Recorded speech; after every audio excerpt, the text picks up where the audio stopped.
Ήμουν Γκριζιόλο Boy και σήμερα θα δούμε πώς θα φτιάχνουμε ένα τέλειο κανόνι. Όχι TNT, κανόνι. Σαν αυτό. Να είστε μάτς.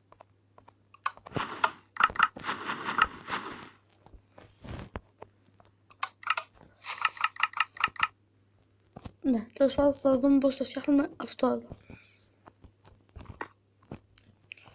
Λοιπόν, καταρχήν κάνουμε αυτό εδώ.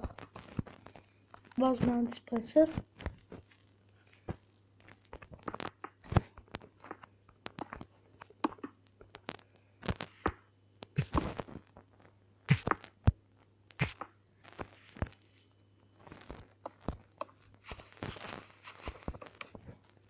Ναι. Θα δουλέψει σε μένα λαγκάρι απλώς. Γι' αυτό δεν δουλεύει.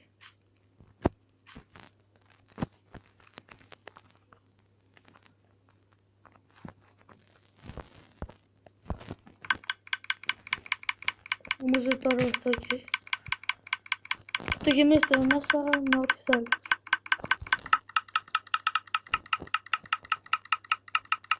Και αν θέλετε το κλείσετε. Ας πούμε τώρα στο γεμίσουμε με φάρμα.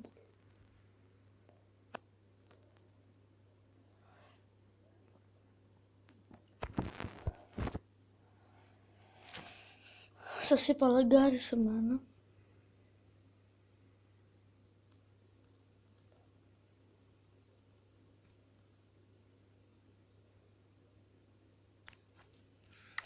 Λοιπόν.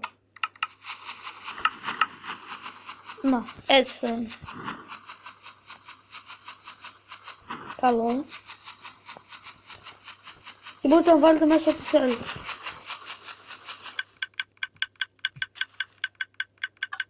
Βέβαια δεν είναι άπειρο.